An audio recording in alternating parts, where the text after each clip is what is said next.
You can't replace part of the brain. Like, you treat them the same. A source of truth for the MedTech industry. Coexists with the prophets. Robot understands things automatically. Number one show in the MedTech industry. So Stryker got ahead of that and changed in the 90s, built $1 billion company that held up high. A lot of things. State of MedTech with your host, Omar M. Khatib.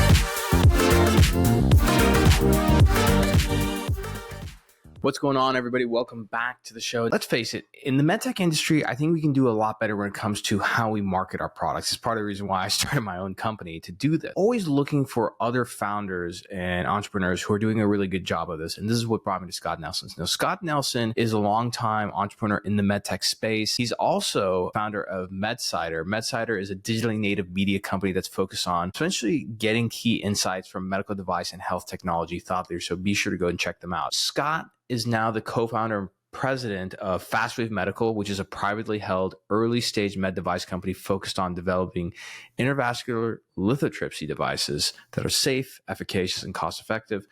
But in this episode, we talk about his experience of one of his other companies that he co-founded called JOOVV, spelled JOOVV.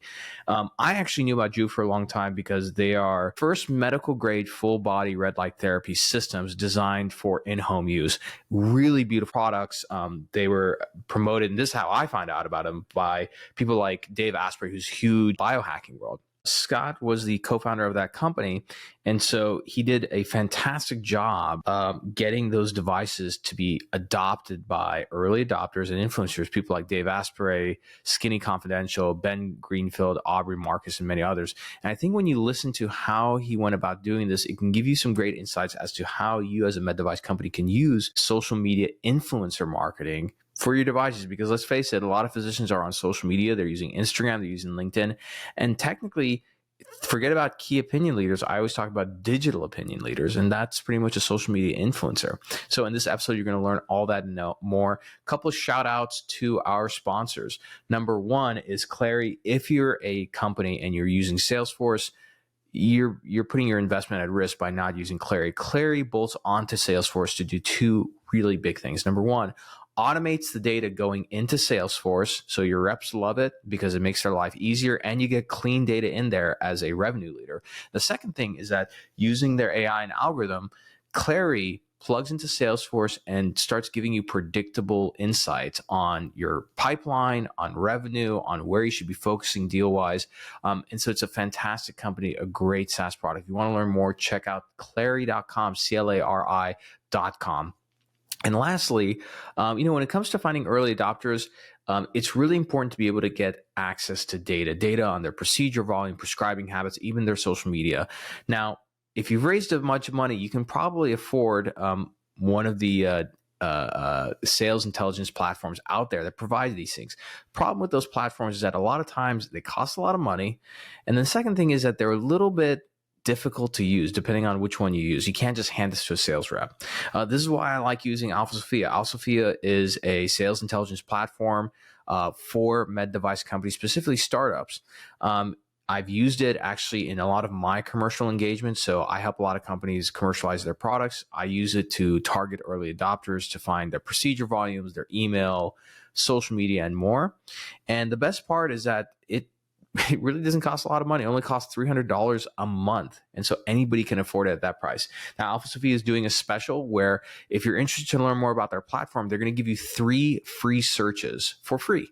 So go to alphasophia.com. That's alphasophia.com/Omar. You'll see my face on there, and you'll be able to get a free demo. But in that demo, come with the specialty or maybe even the surgeons or physicians that you want to look up, and they're going to give you a free search, 3 of them. So go check that out. Now, let's get on to our episode with Scott Nelson. Enjoy. Welcome back to the show, everybody, and joined by a good friend, somebody who I've known about through the industry for a while now because he's the founder of MedCider, which is a digitally native media company in our space. They do great interviews with MedTech CEOs, but our guest is also a MedTech CEO. He's currently the co-founder and president over at FastWave Medical, which is a lithotripsy company. But today we have Scott Nelson joining us to talk about JOOVV, which he got to $20 million in top line revenue without a sales force, using digital channels, which is if you guys know about it or you follow the show at all,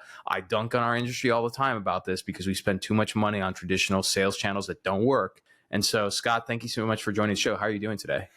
Good, Omar. Yeah, appreciate you having me on. And we definitely won't talk about how we leveraged offline conferences to grow revenue, right? That wasn't part of the plan. No, yeah, exactly. I mean, look, some people think I'm like anti in-person stuff. I love conferences are great. I think if you can go and meet your customer in person, everything, all the better. The problem, though, is that they're not going to conferences like they used to, or at least they're choosing very regional ones, number one. And number two is, even if you see your ideal customer at a conference and they come and talk to you for a few minutes, like there's the rest of the year where you got to stay in front of them. And digital and social media is really the only way to do it 100%. without, annoying them, right?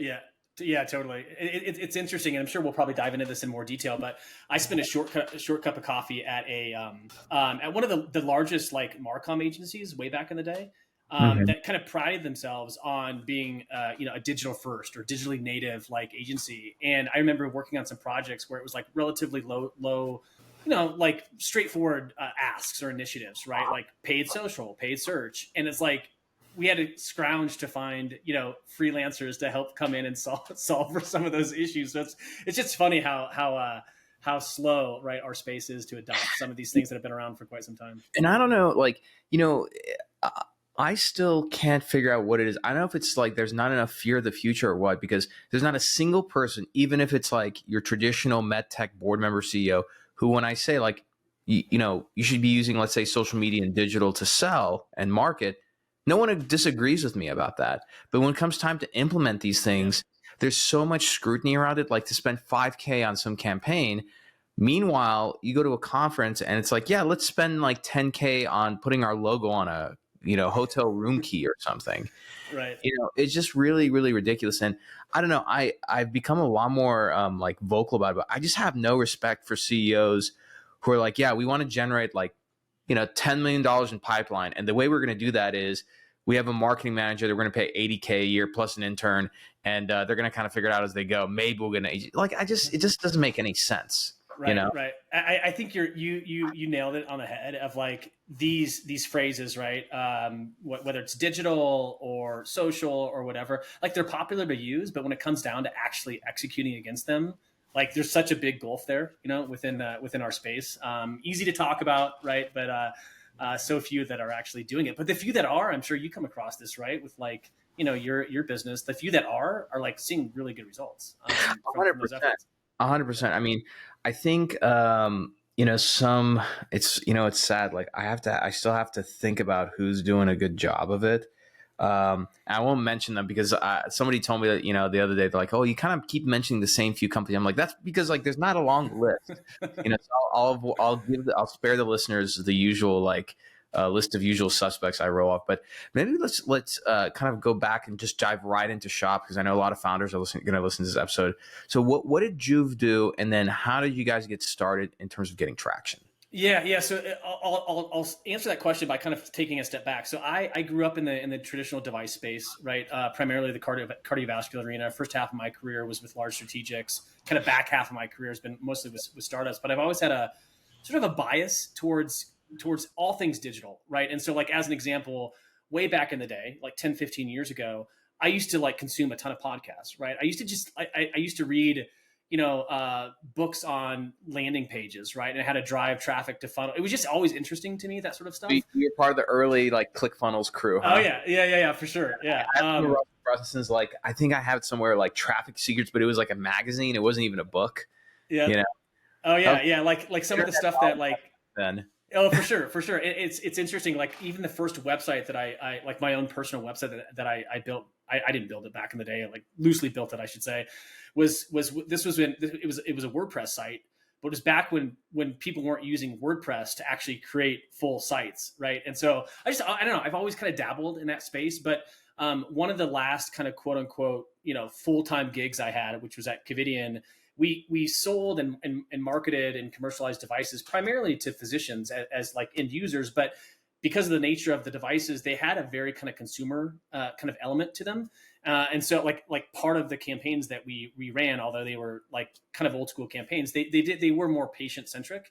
And so I got like the appetite for that kind of space only kind of increased from there. And so, segueing to JOOVV, we this was kind of back in 2015, but we and for those that aren't familiar, JOOVV is we designed and developed a class 2 medical device in the photobiomodulation arena, and most people know it as red light therapy. But when we started the company, like if you Googled red light therapy, you couldn't find anything online about it, right? You basically come, first page of results on Google would be PubMed results, right? No one was talking about it at the time. But there was, it appeared to be kind of a product gap, right? Combined with the fact that, there wasn't any brands sort of like messaging around this online. It just seemed like, hey, this is a kind of a classic kind of startup story where if I it's worth taking a swing at, basically, right? And fast forward 3 years, and quickly became kind of the most popular brand in the space. You've got professional athletes across a wide range of sports using it. Really popular kind of online, health centric influencers using the therapy. So yeah, fortunately able to grow that company quite rapidly, over the course of a couple of years, up to north of $20 million in top line revenue, profitable. Yeah, and you're kind of ahead of the whole biohacking wave. I know, like I'm familiar with JOOVV. I think probably through. And by the way, I love the branding of it. But I think I remember it through, I believe, Dave Asprey. Yeah.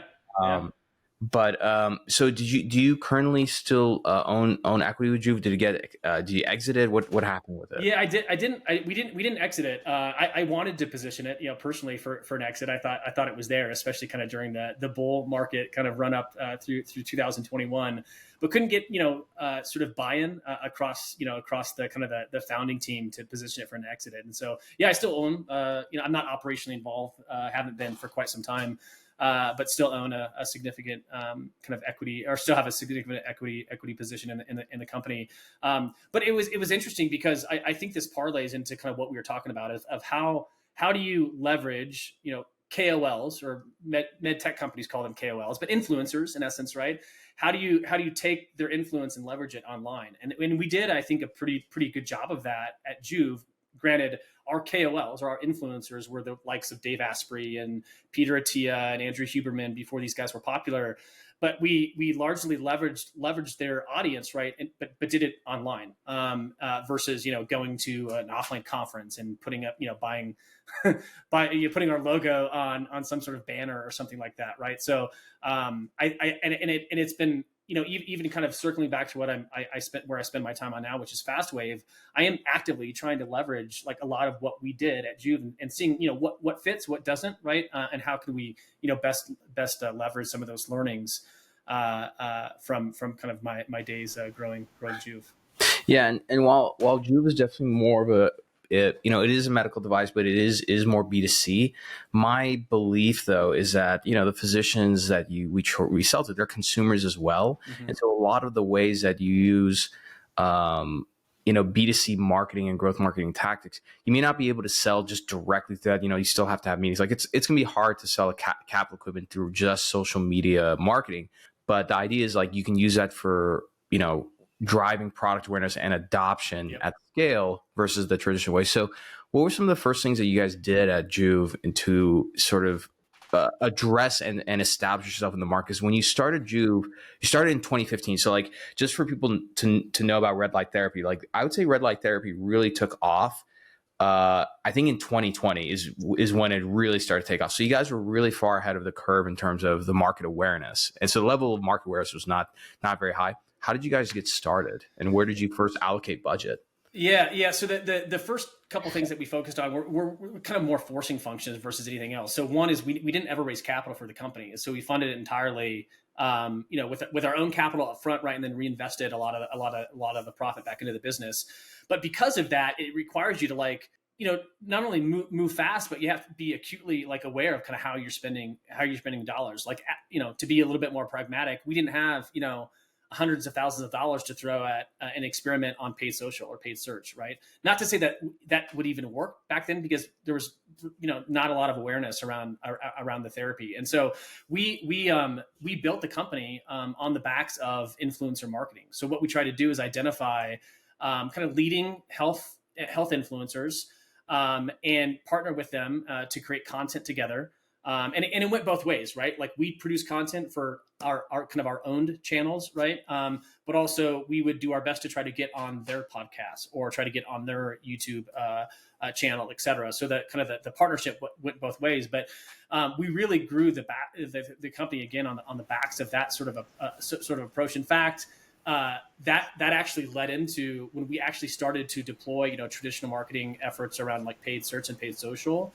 The ROAS on those channels was so high because of the partnerships that we had in place with all of these, pretty well established influencers, right? That kind of lent their credibility to what we were doing. And so that kind of that surround sound or like deploying capital against those other channels really worked because we built the company off the backs of health influencers from the very beginning. And like I said, some of that was just, we did it because it was, you could do that with a pretty lean amount of capital. But secondarily, because there wasn't much awareness around red light therapy, we felt like we needed those influencers that had a lot of trust with their audience to help us kind of establish and build credibility around the treatment itself.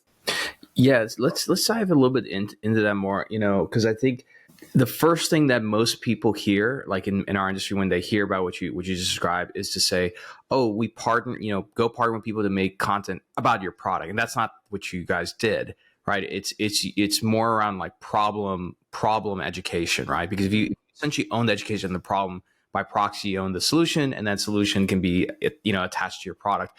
What was the type of first of all, how did you go about identifying influencers? Was it just purely who had the most following? How did you go in identifying those, I guess, influencers / KOLs? And what was the agreement on the content creation that you guys came up with? Yeah, I'm glad you asked the question, right? Because you hear that word around. We partnered with someone, and it's like, really, what does that exactly mean? And so, just to be a little bit more pragmatic, and I love getting into the weeds because I think this is important for other entrepreneurs.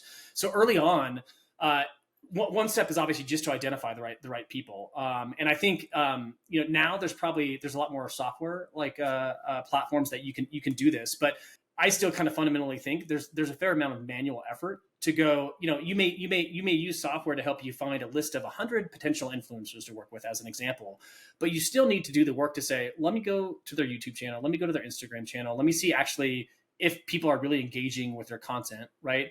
And what type of content are they producing? Is it like quick hitting TikTok stuff? Is it more long form? What type of content? Because that all of that information will allow you to reach out to them in a more kind of prescriptive way, with the ideal response being that you get some sort of engagement, right? So that's really what we did early on with JOOVV is very manual kind of approach to finding potential influencers to work with, and then secondarily, our ask to them was not, hey, we want to get on your thing, we want this, we want that, we want this. It was more like, hey, can we do it? It was a very simple request, right, to create a fun sort of educational interview that we thought a lot of brands at the time weren't doing, right? So we tried to find a bit of a unique angle, ask a relatively simple, thing, and we kept it very simple. We didn't want to ask them for everything under the sun. It was like one simple thing, and then presuming they were open to it, right? And this is how we began to work with folks like Ben Greenfield and Dave Asprey and the Wellness Mama, Katie Wells, is this sort of approach, and then by opening up that dialogue and that relationship, that gave us a chance to tell them a little bit more about the science of red light therapy or photobiomodulation, because most likely they weren't aware of it, right? So it kind of served two purposes. It allowed us to create kind of some content for our own site that added a little bit of legitimacy to the brand, because it was a fledgling early startup at the time, and then secondarily opened up the conversation with these influencers to talk with them a little bit more about the treatment, because there was a lot of science to support it, like that was undeniable. but we just needed an outlet to actually have that conversation. And so that was kind of our approach, and it worked extremely well. Again, for the first 2 to 3 years of the business, we did the classic triple double. So tripled our revenue online 2 years in a row, and then doubled it 2 years in a row. And that wasn't, I'd have to go back and look at numbers, but as an overall percent of our budget, we'd allocated a very, very small number to traditional kind of paid search and paid social. It was largely, this type of collaborative approach with health influencers. Yeah, and I think the key that I think every company should be asking itself, and we'll use MedTech as an example, is where's our audience spending time online consuming content, and how do we insert ourselves wherever that flow of content is, like a river, so that way we kind of like a riverbank, we're able to sort of transact that. Mm-hmm. When you did these sort of engagements, did you have to pay anybody a certain amount? I mean, how did you manage your way around that? Yeah, early on we did not. No, it was not a pay. Now, granted, I think the landscape has changed a bit right now. Where a lot of these, especially these bigger influencers, it's definitely more of a pay to play. Like number one, they've got to actually trust your product, and then secondarily, there's usually some sort of monetary exchange in the beginning. But early on for us, no, we didn't. It wasn't pay to play at all. In fact, it was completely free. And so, I think they did that with you then. Like, was it because that you guys were doing the heavy lifting on creating the content for them and everything, or what? Why do you think that was? Yeah. So, like one good example. So again, things have changed a little bit, but how I go about this now is I wouldn't go ask the top influencers now. I'd work up the chain, right? I'd start with small, like micro to like mid-tier influencers, and then leverage that as the company kind of grows and evolves. So I think that the approach still applies. There's no doubt. But our ask in the early days and why there was no monetary exchanges, it was really simple. It was like, can we do this like short 10 to 15 minute interview, right? And for someone that didn't want to type out their answers, it was, hey, we'll just record the short interview and transcribe it and edit it down. Like all we need is 10 minutes from you, right?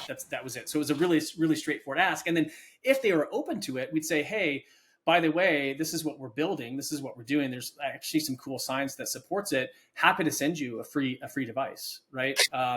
As sort of a secondary thing. We didn't lead with that though, which I think is important, right? Because most brands would say, let me send you the free thing. And then right away, the influencer or KOL, whoever you're trying to reach, is like, wait a second, I don't want one more thing like clogging up my, my mailbox.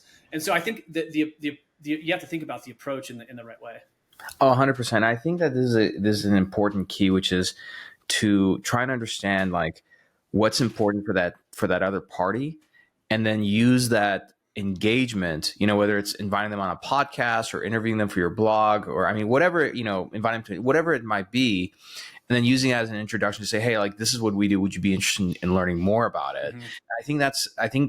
I think too, more often than not, people miss the mark on understanding like, how do we cater to this KOL's interests, right?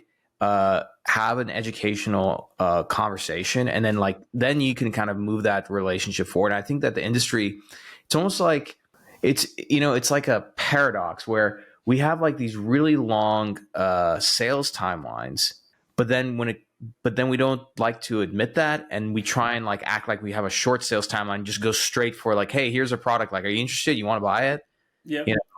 100%. And that I'm a huge believer, even in startups, right? That you need to start early telling your story in the public domain, right? And one of the easiest ways to do that is to create like online content, like I know you offer as an example, right? Through your company, and it serves like multiple purposes, right? One, the obvious one is it allows you to kind of cast your vision and tell your story in the public domain, right? And see who's interested in kind of following along. And then secondarily, it allows you to kind of start engaging with your community, right? And there's going to be all kinds of learnings through that experience. So your approach early on is likely going to change, right? As kind of your startup evolves over 6, 9, 12, 18 months, et cetera. But it's going to evolve hopefully in the right direction by sort of engaging with the community, learning from them, tweaking your message, et cetera. And I think that's part of the process. As an example, we're doing that even right now with FastWave, where it's like, we could maybe talk a little bit about our devices, and which we do, and our systems that we're building, I think is important. But more so, a lot of the content we create is hopefully valuable, right, for the audience that we want to reach. And we're trying to take a little bit of a unique approach and differentiated approach to doing that. But hopefully by producing and then disseminating content, maybe some of it hits, maybe some of it doesn't. It's likely going to change over time, but all of those learnings we wouldn't have realized unless we were actually kind of engaging, I guess, with the community and learning from the people that we're trying to reach. How have you taken, I guess, some of the learnings from sort of influencer-led marketing and KOL-led content over to, let's say, FastWave Medical? So FastWave, it's for lithotripsy. So you're dealing with interventional cardiologists. How have you guys kind of translate some of these content strategies over, and how has it worked out? Yeah, so I think at a high level, what we're trying to do is take classic KOL engagement, right, and bring it kind of online. And it's I wouldn't say it's necessarily rocket science per se, but like there's a number of different kind of aspects to this. So like one example would be the most classic approach for a startup is like, we want to produce this data, get it published, and then get it on podium at a conference. So I would say, yes, if that makes sense for what you're doing, like pursue that, but find ways kind of in the interim to like repurpose a lot of that content online. And I don't want to offer like prescriptive advice per se, because it's everyone listening is probably going to be doing something a little bit different.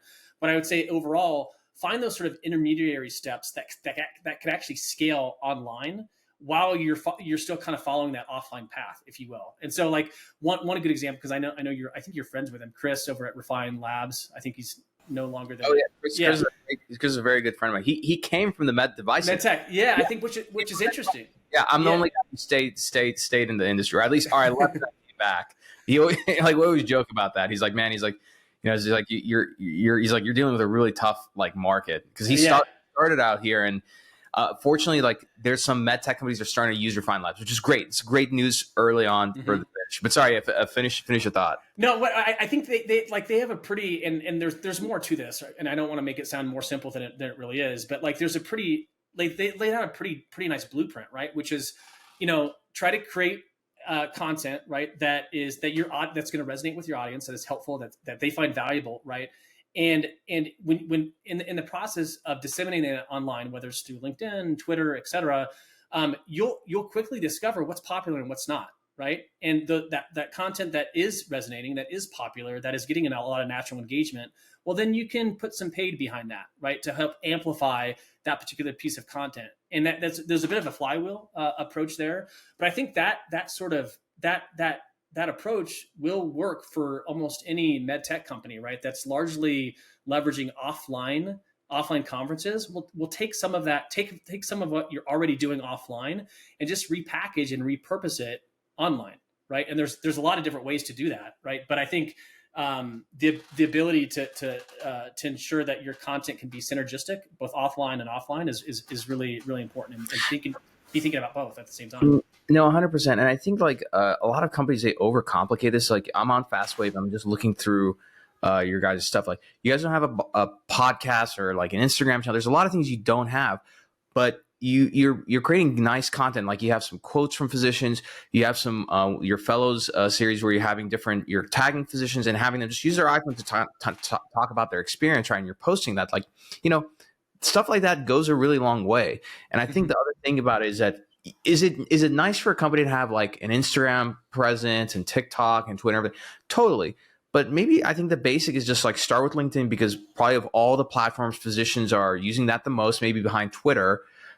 They're easy to find them because everybody lists their titles, and then content goes pretty far, at least organically, and you can do paid targeted content on there. And that's like a great place to start. Right. And I think that when it comes to the adoption curve, not everybody's going to be an early adopter, but you have to find a way to stay in front of, let's say, the chair of, I don't know, Cedars or something, right? Yeah. Over time, so they can see the adoption happening, different physicians being engaged and everything. And then, something's going to click where they say, yeah, actually, I kind I want to have a second conversation with this company, right?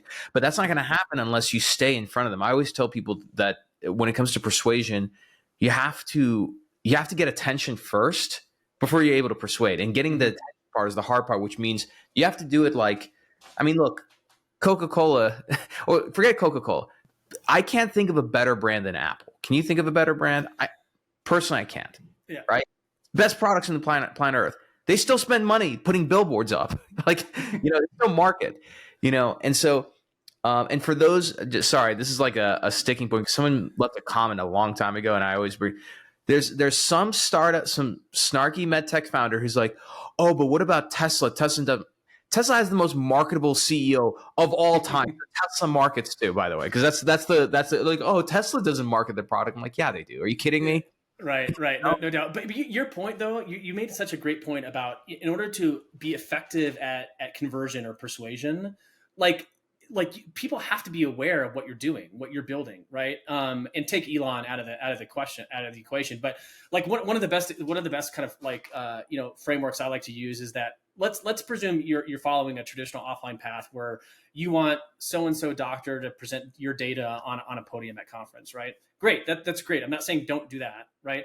But the key question is when that doctor goes out with his friends at dinner that same night, do you want to be a part of that conversation even though you're not there, right? I think most people would say yes. That's actually where you're going to probably have the most impact in terms of persuasion and conversation is if you're not even in the room, but those physicians are talking about you, right? And so how do you effectively get there? I mean, I don't think this traditional offline path is necessarily going to be the key. I think you're going to have to find other ways to do that, right? And scaling that awareness online is one of the most straightforward ways that you could at least help get you there.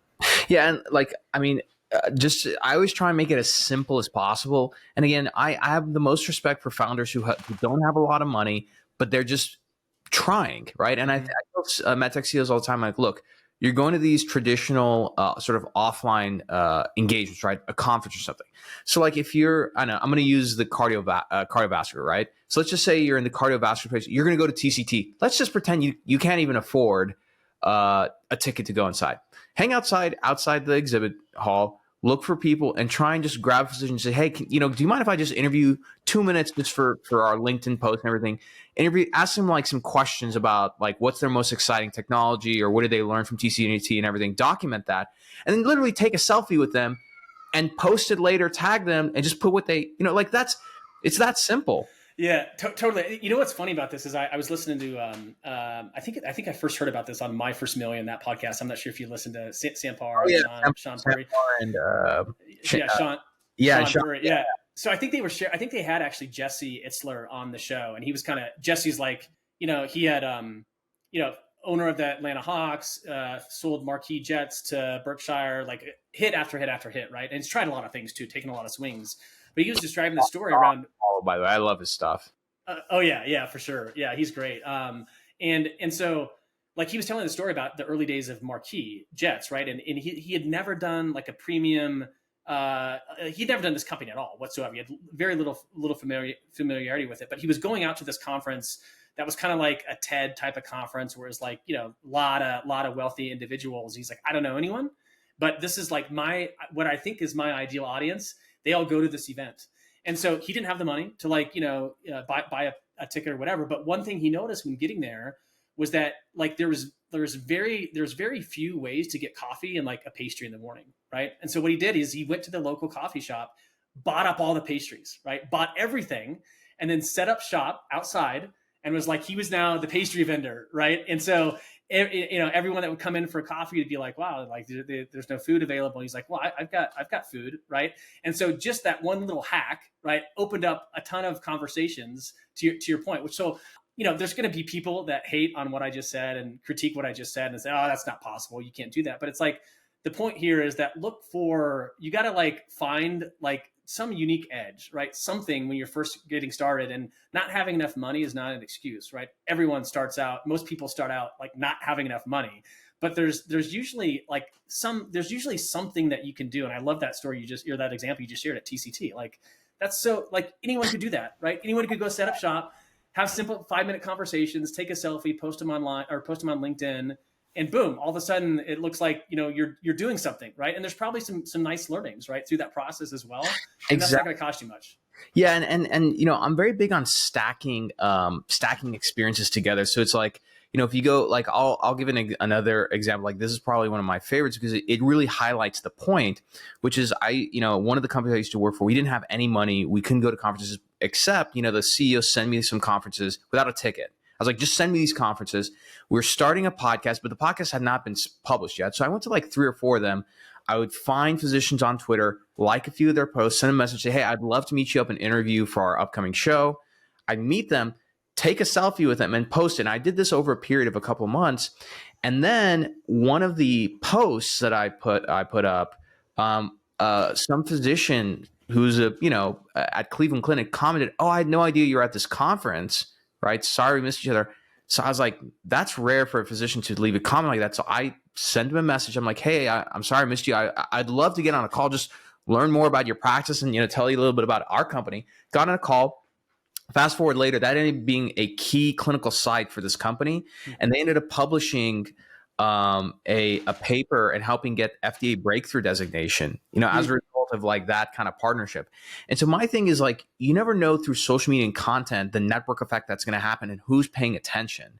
Right. 100%. And I think that not having money is the best part because it's a forcing function. It's a constraint that forces you to figure out like, okay, well, what can we do differently? Right. And that example that you brought up about how it ended up leading to 2 things, right? Like it sounds like that was a really important site for this particular startup, and it allowed them to like, accelerate or like get into like a breakthrough device designation in a more impactful way.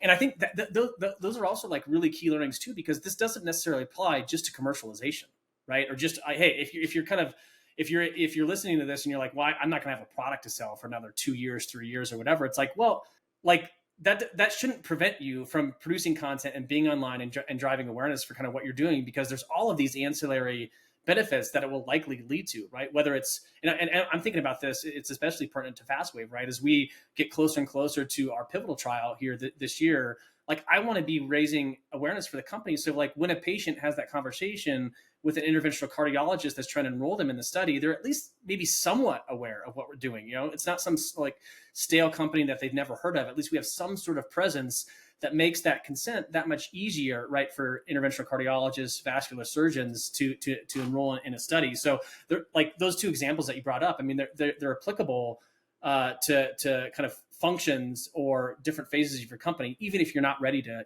commercialize. Yeah, at least for me, while I really focus on growth marketing and take a good amount of credit, because I remember at the time like nobody knew what the heck it was when I was like director of growth like 5 or 6 years ago. But while growth marketing is great, what gets me most excited is early stage companies, because using these network effects on social media and through content, you just never know who's consuming the content and who's going to come forward. It's kind of like building a campfire in the middle of nowhere and making the fire strong enough, and you're going to see who's going to see the fire and come out, right? And I think that's kind of like the more exciting thing. But again, these are the things that really scale. And I would tell companies like, I don't know. I'm not knocking conferences. I think you should go, but maybe one of those conferences you choose to have a little bit of a smaller booth, maybe send 1 or 2 less people. I think companies always send more people than they need to these conferences, and allocate some of that budget, not to just marketing. I think the other thing, and I want you, if you can talk a little bit about this, I think people forget they do not budget for the creative. They budget for the distribution and everything. They don't budget enough time and money to the creative, which is really what's most important. Yeah, 100%. In fact, that's like the main trend that's going on with pure play e-commerce right now. Is it's not necessarily about how to optimize a Facebook campaign right anymore, or how to programmatically optimize something for paid search. Like the algorithm is very, very good, but what's missing is the creative. And so that's the onus is on most like e-com companies to consistently produce new and different creative. And I think the reason I'm even bringing that up is you brought up the notion of conferences, right? You should still go, right? But sometimes it's like sending less people, right? And if you don't want to if you just want to keep with the same approach, right? Maybe you're at a large company and you're always gonna you're required to have some sort of big presence. I would say, well, what else can you do at those conferences to generate creative, right? So like, what would it take you to, hire a videographer for 2 days to follow you around and have, interviews with physicians that are 2 or 3 minutes in length that you could potentially post on social media? I'm riffing here and throwing out examples, but be thinking about like those ways that you could repurpose all of your offline stuff into online, right? That's channel specific. I think it's all straightforward. It's all really doable if you're just kind of thinking about it, right? And so I think that it's just hopefully a message that hits home for a lot of MedTech maybe founders that are listening. It's like it doesn't have to be complicated. To your point earlier, it's relatively straightforward. You just need to be thinking about it. Exactly. Can you tell us? I like this sort of this fellow themed series that you guys did.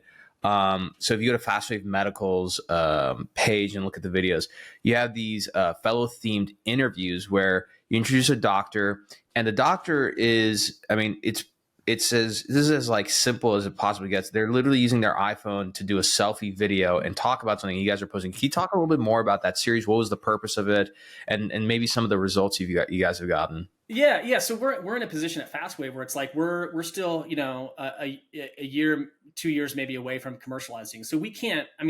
Due to certain constraints from a regulatory perspective, we can't sit there and talk endlessly about our products, right? And what they're doing and what they're treating, what they're solving for. Nor maybe would we want to necessarily do that at this point. I think we'd probably be a little bit more aggressive with our messaging strategy there, but we just can't. We just simply can't. It's not a cleared or approved device. So, but we do want to sort of be in the public domain, right? Generating awareness for what we're building, what we're doing, kind of our extended team, et cetera. And so, one of the ways to do that is through, that we're exploring, right? This may evolve and we may pivot eventually, but it's still a series that's ongoing. Is these interviews that we're doing with KOLs, with physicians that are pretty well known, and they take on a little bit more of a fellows kind of residence theme, where we're asking them questions around like, take us back 10 years ago when you were early in your career. Like, what do you wish you would have known at that time, right? And I don't think there's like a lot of that content in the space that's kind of geared more towards like helping younger physicians in the field. And a lot of these docs, whether it's a vascular surgeon or interventional cardiologist, they really enjoy helping younger physicians, right? And so they're a little bit more open to producing this kind of content with us. And I think based on the response so far, a lot of fellows and residents enjoy it as well, right? Because they get to hear from people they admire around kind of interesting topics that they wouldn't have otherwise, kind of discovered. So it's a way for us to kind of engage with the community, generate content that's helpful, hopefully helpful and valuable, and then while kind of raising awareness for what we're developing, all against the backdrop of kind of being constrained with what we can and cannot talk about. Yeah, and I think what I like about this is that it leverages a network effect in a really in a very good way, in the sense that you're not commercial, and so none of these people are users or customers of yours, right? Mm-hmm. But you're engaging them in a thoughtful way, getting them to create content for you. You're posting that, tagging them. They reshare that to their network, which that network is going to see your logo, your image, everything. So it's a little bit more recognizable when they go to conferences and everything. And then you're able to, like on some of them, I think I saw a few of the videos where other physicians liked the post, and so like that gave you your brand exposure to those other people. And I think that's the thing that people need. I'm not against brand marketing, but I think you have to do it in a way where you have to think like, what's the end goal here? And I think the end goal for you guys is that we need to drive more awareness about our brand and what we're doing, so that it makes it a lot easier to shorten our time to value to find those early adopters who are going to be willing to work with us and everything. Versus, I feel like the old way. This is something. It's like a really. And I'm wondering what your thoughts on this. Something that another stupid thing our industry does is this obsession with hiring on the sales side, specifically someone who's got experience in that specialty, right? And then that person comes on with their own biases, and they hire their buddies who they worked with, which there's nothing wrong with that, but they have their own biases. And now you have a sales force that's costing you $500,000 to $1 million in salaries, hitting the market with their own biases as who they think they should, talk to adopt the product, mm-hmm. right? And I always feel like that's always a big miss, because rather than starting with a real hypothesis as to like, here's an experiment we're going to run, and here's let's see what happens.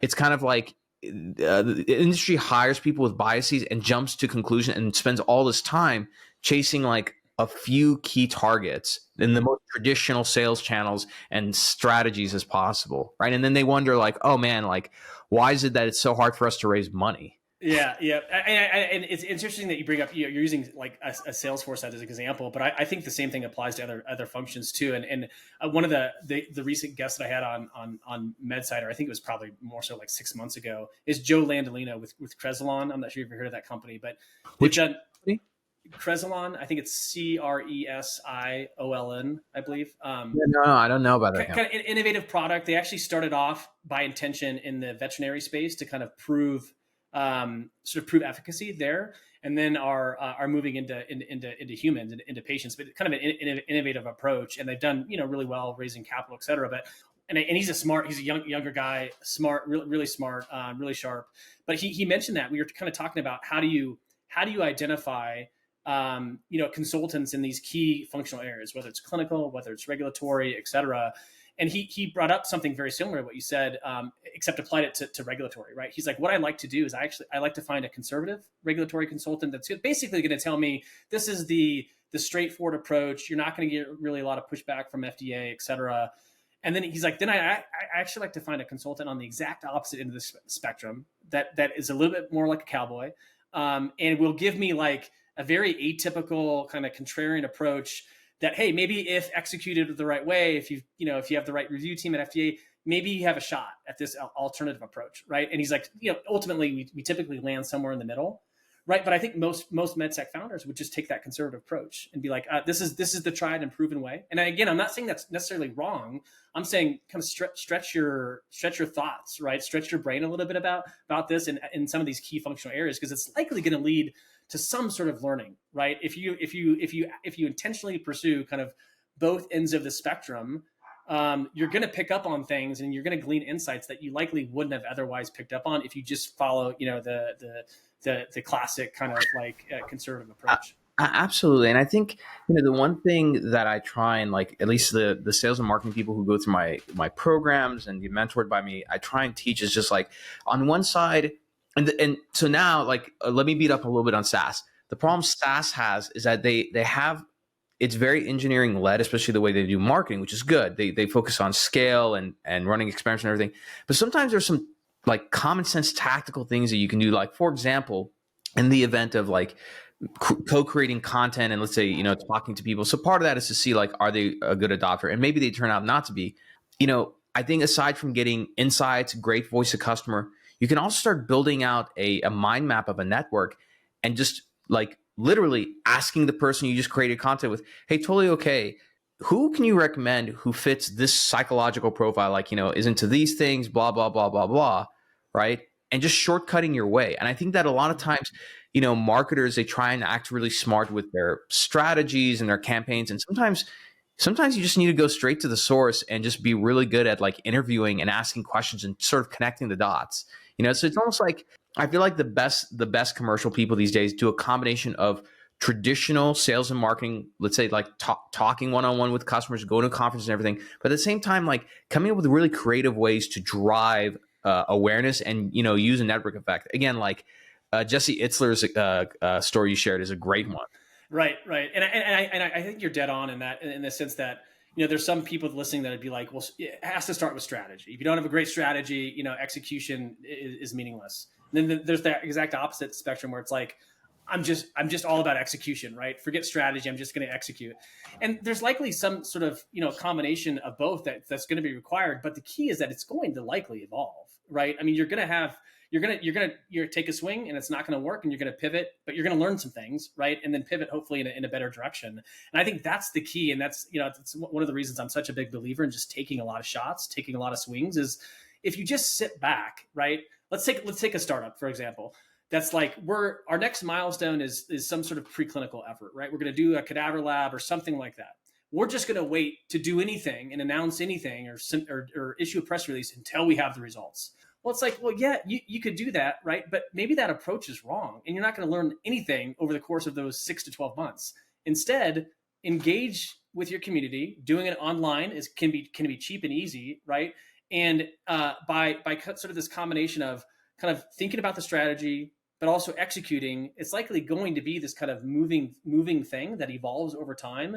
And it's likely going to evolve, or you're at least going to give yourself a better shot at it evolving in the right direction, because you're going to fail. You're going to ship, you're going to deliver, you're going to execute, you're going to miss the mark a little bit, but you're going to learn and then tweak and pivot and then try again, right? And that process of shipping, maybe failing, maybe winning a little bit, but learning and then shipping again is like so important, right? And you can't, I don't know. I just think as hard as it is to build a startup these days, sitting back and waiting, to ship, something in 9, 12, 18 months, it's just, there's so much that you could be doing in that interim period and just learning a lot along the way.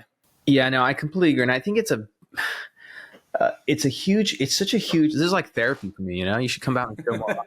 I think it's a huge cop out by founders where they're like, oh, we don't want to market anything because we're pre-commercial and this. And I'm like, well, I mean, the wrong time to start marketing is the moment you are commercial. I think that one of the most important things that a founder and a CEO is supposed to do, it's really the founder/CEO. This is not supposed to be a marketing person, is to become the owner of the problem and educating the market about the problem, and it's amazing how far that'll go. I mean, I have reps in my own sales course who I'll give a shout out to one of them, Vendela Martin. She's a rep. She has a product in the gynecology space. And the last few months, literally the content, 90% of her content is just the basics of certain gynecological procedures, pathology, and everything. It's just like what anybody would criticize would say, oh, like doctors already know that. Why would they care about that stuff? But because she's spending time educating a broader public market on LinkedIn about these pathologies and procedures and everything, it's attracted physicians, right? And because they say, hey, this person is like us, she's knowledgeable about this problem, then they start getting curious about like, well, what's the solution that she has for this? And then that solution ends up being tied to a product. And she actually posted recently that she's had like a few literally cold inbound messages from gynecologists like, hey, I've been following your content. I really like it a lot. I'd love to kind of like have a call and like learn more about your product. Totally. And my hunch, and again, this I could be wrong about this, is she probably had a lot of haters early on that were like, why are you wasting time doing this, doing that? 100%. Physicians already know this stuff, right? It's so easy for everyone to hate against that, but yet she was in the game, right? She was in the mix, engaging, probably trying, tweaking her content a little bit over time, and then boom, it starts to pop over certain certain weeks and certain months. And so yeah, I mean, that's awesome to hear that she's seeing some success with that now. Yeah, and this is the thing about our industry that I really dislike, which is they they're very quick to jump to conclusions about things and then poo-poo things. And especially if somebody's doing well, somebody's doing something that's good and like is working. And it was very clear because she was literally getting tagged in posts by like, there's a gynecological publication that tagged her in a post with other surgeons. Like they, like that's a pretty big win. And I remember her, she had messaged, she's like, yeah, I kind of got some comments by some other reps. They're like, yo, what are you doing? And everything. I'm like, don't listen to them. I was like, don't. Do not, and I'm so proud of her. She's just crushing it. Yeah, totally. What's funny about that is I'll share another Jesse Itzler story too. A little bit of a fanboy, but I think he was describing this scenario. I think it was maybe maybe they were pitching. I think they were pitching NetJets actually for an investment in Marquee. I think, and anyway, I think they had struck out, or they weren't doing very well with like the traditional like VC kind of pitch where you put up some slides, run through your story, et cetera. And I'm not saying you shouldn't be doing that, right? I mean, you should absolutely have your narrative down, your story down. You should have, practiced that hundreds of times, right? Before, going and pitching the best of the best. But the one thing that worked for him was, I think one of the pitches, I think it was NetJets, if my memory serves me correct. He brought in like 5 to 10, like super wealthy, pretty well-known celebrities. He got them to actually come to the pitch.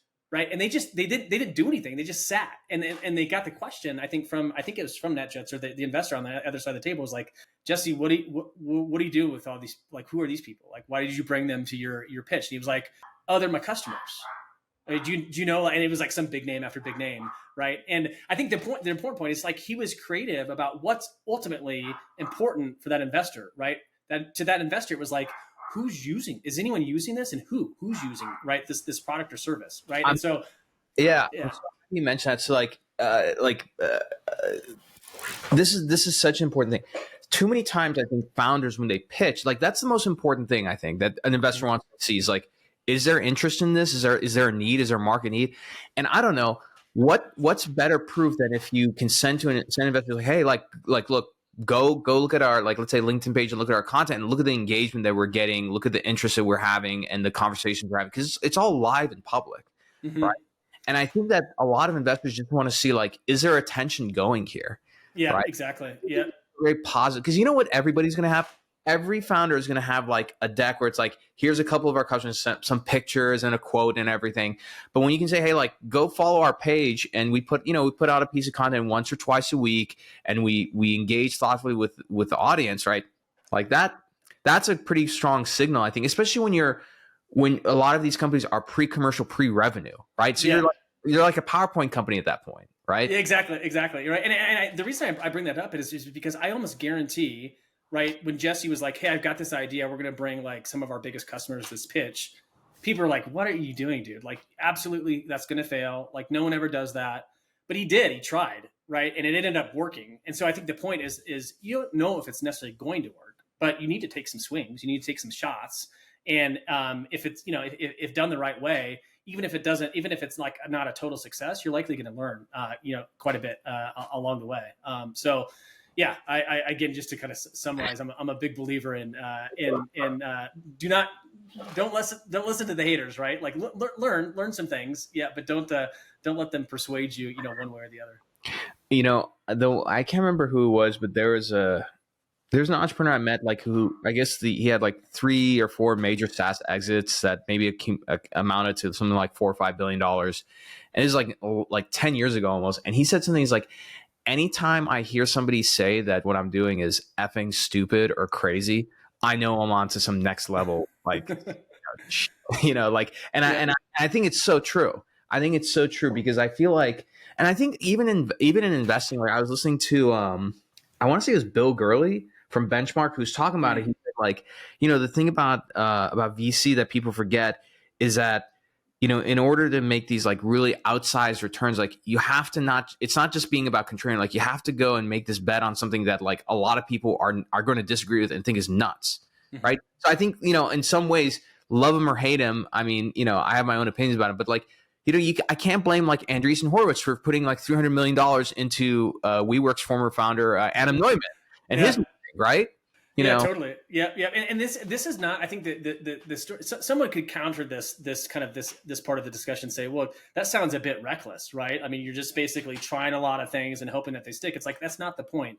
The point is you're being intentional about what you're doing with the goal of learning, right? I mean, and hopefully it's successful, right? But at the end of the day, it's you're going to learn something from it, and that's far better than just sitting on the sideline. And if you've, most likely you're going to have some sort of conviction, and I totally agree. Like Bill Gurley, one of the best, VCs of all time, he likely has a really, really strong conviction about something that most people are like, get out of here, that's never going to work. But he's also spent a ton of time, right, thinking about it, right, and studying it, and so I think that's another important point. Like if you've thought much longer about this thing than other people, why would you let them persuade you before you actually at least try it, right? And ship. And again, you may not be wrong, or you may not be right, but the important point is like you actually tried, you engaged, you did something, you were active, and you're going to learn something from it regardless.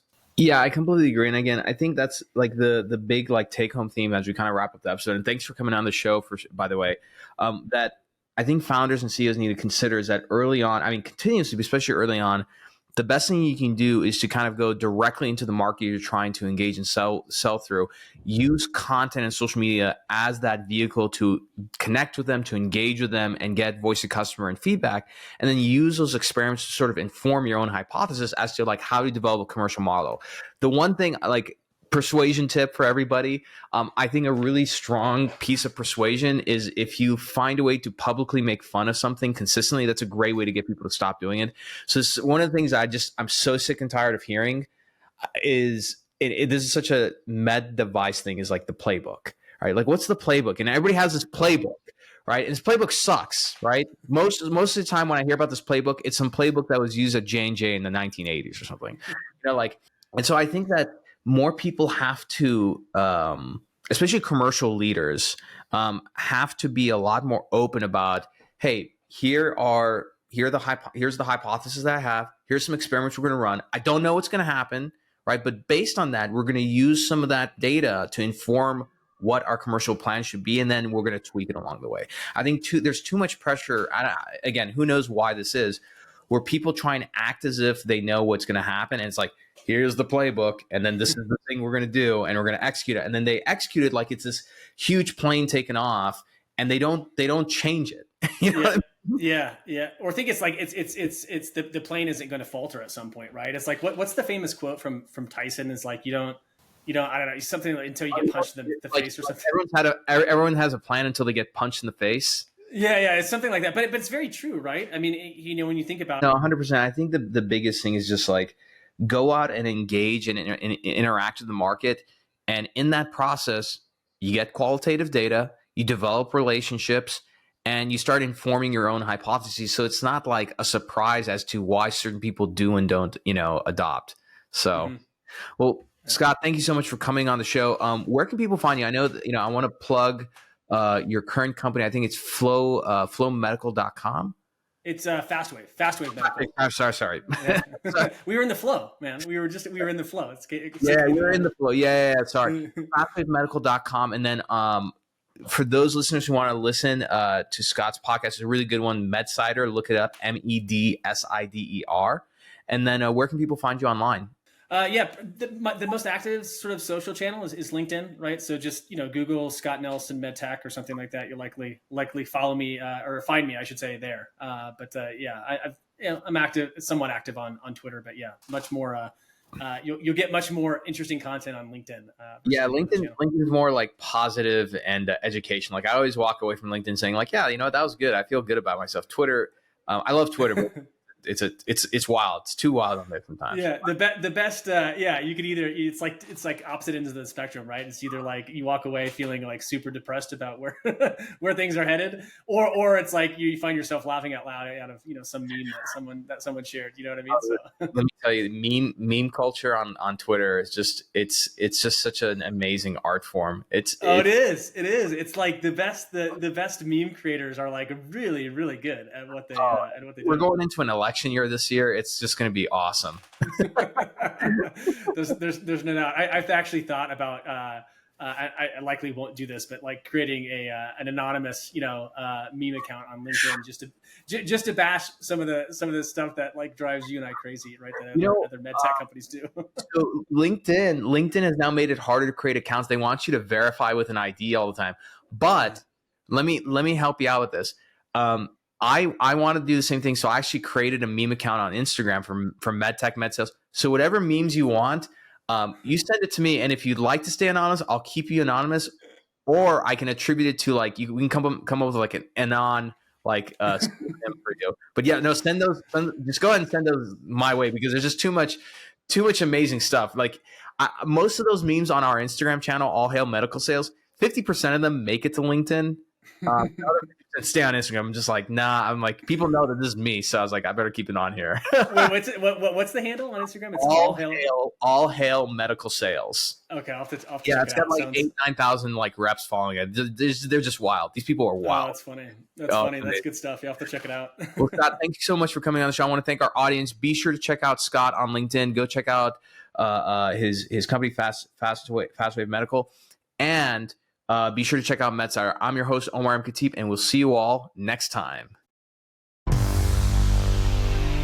Thank you for enjoying another epic episode of The State of MedTech. If you're feeling inspired and love this episode, do us a favor, hit that subscribe button and turn notifications on so you never miss an episode. And be sure to give us 5 stars and write a short review because that helps more people discover this amazing community of ours.